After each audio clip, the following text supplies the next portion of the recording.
আজকে সুপরিকল্পিতভাবে একটি চক্র, একটি মহল, যারা 1971 সালে পাকিস্তান হানাদার বাহিনীর সঙ্গে যোগ সাজস করে এই দেশের মুক্তিযোদ্ধাদের হত্যা করেছিল, তার পরিবারদের হত্যা করেছিল, তাদের মেয়েদেরকে তুলে দিয়েছিল খান বাহিনীর হাতে। তাদের সঙ্গে এই দেশের মানুষ আপোষ করতে পারে নাকি ভাই? এখন একটা নির্বাচিত সরকার খুব দরকার। এই সরকারটা এখন তাড়াতাড়ি নির্বাচন করবে। আমরা চাই যে অন্তর্বর্তীকালীন সরকার আমরা সম্মান করি, শ্রদ্ধা করি, অতি দ্রুত আর কোনো কাল বিলম্ব না করে নির্বাচনের তফসিল ঘোষণার ব্যবস্থা করবেন, দেশে একটি নির্বাচিত সরকার প্রতিষ্ঠা করুন।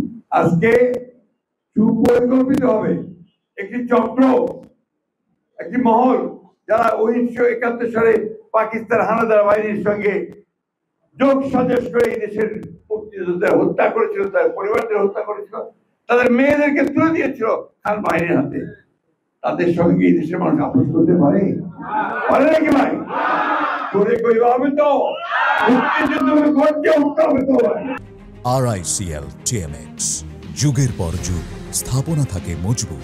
আমরা এই দেশের মানুষ, আমরা লড়াই করেছি, সংগ্রাম করেছি, যুদ্ধ করেছি, করে আমরা 71 সালে আমাদের দেশকে স্বাধীন করেছি। আমাদের ম্যাডাম বেগম খালেদা জিয়া তিনি মুক্তিযোদ্ধা মন্ত্রণালয় তৈরি করেছিলেন।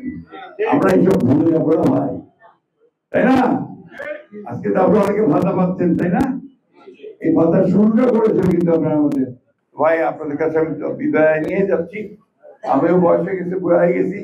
এখন সবসময় সব কথা বলতে পারি না, কিন্তু একটা জিনিস মনে রাখতে হবে, দেশটা আমাদের, এই মাটি আমাদের, মানুষগুলো আমাদের, এই মানুষগুলোকে আমাদেরকে বাঁচিয়ে রাখতে হবে, টিকিয়ে রাখতে হবে, সমৃদ্ধির পথে আরো সামনে দিকে যেতে হবে।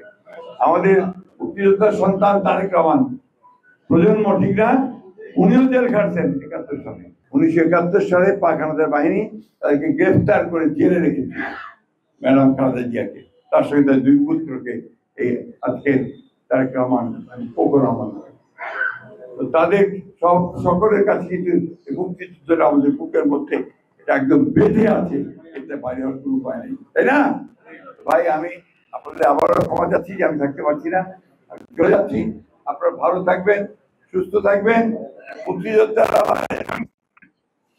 আমরা চেষ্টা করবো যাতে আপনাদের চিকিৎসার ব্যবস্থা হয়, আপনাদের ভাতা টাতা ভালো হয়।